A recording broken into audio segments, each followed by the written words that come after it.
E para comentar sobre mais esse reajuste feito pela Petrobras no preço do litro da gasolina, a gente conversa com a editora adjunta de atualidades e economia, Cíntia Oliveira. Cíntia, muito boa tarde, satisfação recebê-la aqui mais uma vez. Boa tarde, Léo, boa tarde, Roberto, boa tarde, ouvintes.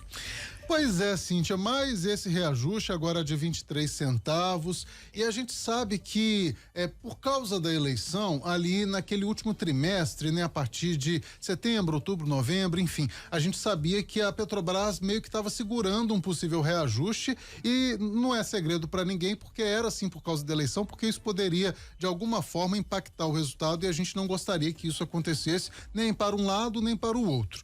Enfim, passada a eleição, virou o ano. E esse reajuste era realmente necessário? De acordo com a Petrobras, sim, né? Daí, pra gente é outra história, mas a Petrobras afirmou que aumentou em 23 centavos por conta de uma defasagem, né? A defasagem, o que queremos dizer com a palavra defasagem?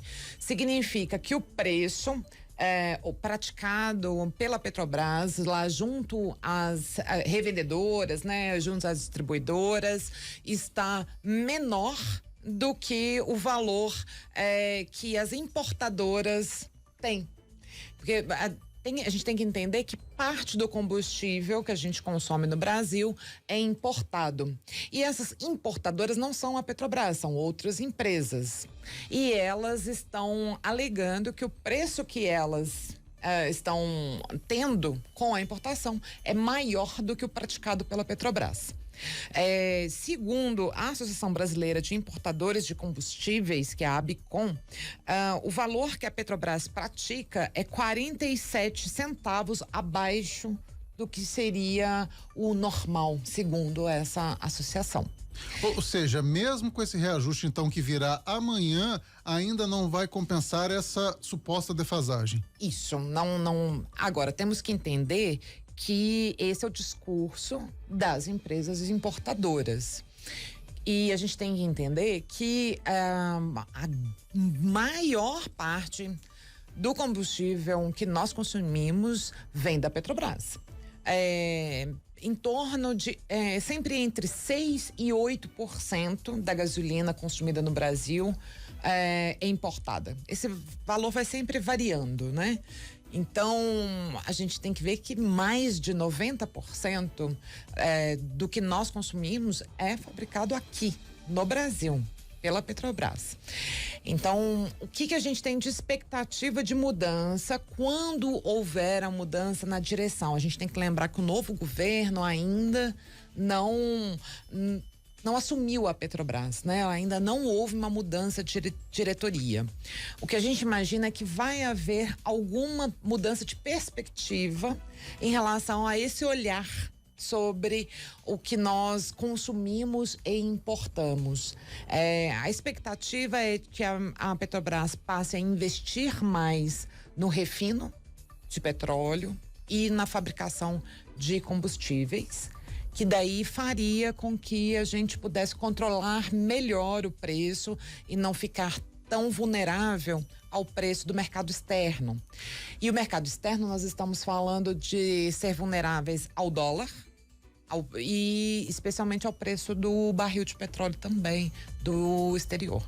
Ô Cíntia, e só para então meio que desenhar, né, Roberto, para o nosso ouvinte, espectador entender, porque é muito simples de entender, né? A Petrobras, a gente sempre fala, na verdade o governo, né, os governos gostam muito de falar que a Petrobras é autossuficiente. A gente tem aí vários poços de petróleo, tem pré-sal e etc. Ou seja, nós produzimos mais petróleo do que o necessário para o consumo brasileiro. Só que a gente não tem as refinarias em número suficiente. Então a gente produz petróleo o suficiente, manda para o exterior refinar e aí a gente compra gasolina refinada, o petróleo refinado.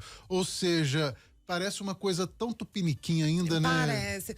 Depende muito do seu olhar de mundo, assim. As pessoas que são mais nacionalistas, mais desenvolvimentistas, elas vão querer uma Petrobras mais autossuficiente, uma empresa que dê conta de produzir, refinar e fazer participar de toda a cadeia. né?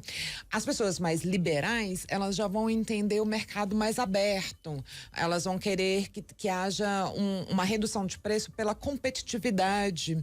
E quando a gente fala de competição, a gente não fala só de competição interna, a gente fala de mercado internacional. Desse setor, né? Então, assim, tudo depende do seu olhar sobre o setor, né? E aí, essa visão capitalista, só te interrompendo, eu até acho interessante. Capitalistas somos todos, nesse caso. Essa visão liberal, melhor dizendo, que você bem explicou, mas desde que a população seja também remunerada de acordo com essa lógica de mercado, né? E hoje a gente sabe que quem necessita dos nossos transportes, de toda a malha rodoviária, não dá conta de praticar um preço tão alto assim para o combustível, né? Pois é, se você trabalha a Petrobras com um olhar assim, ela é uma empresa pública e ela tem que trabalhar pelo povo, então você consegue mexer nos valores, como aconteceu, por exemplo, no governo Dilma e acabou explodindo aí uma grande dívida na empresa. Se você pensa na Petrobras como uma empresa que é uma empresa como outra qualquer, que deve ter lucro e que nós somos apenas, nós, povo brasileiro, apenas acionistas dela, então você vai querer que ela tenha uma alta lucratividade, que foi o que aconteceu no governo Bolsonaro, em que ela teve uma grande lucratividade, mas em que houve desinvestimento. O que significa ter desinvestimento?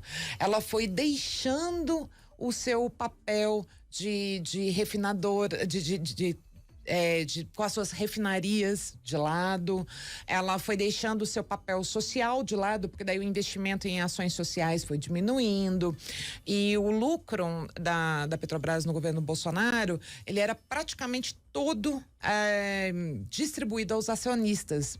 E quando a gente sabe que é importante que uma empresa reserve parte do seu lucro para reinvestimento.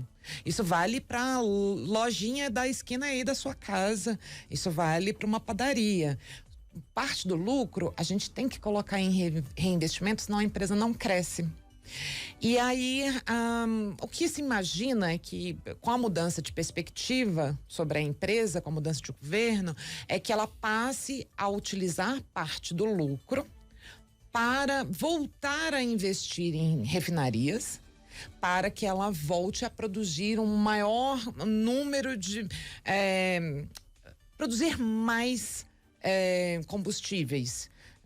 Aí eu tô falando tanto da gasolina quanto do diesel, né? Então essa é a perspectiva que nós temos. Querosene de aviação, tantos e outros tantos combustíveis que são produzidos. Exatamente, gás de cozinha, né?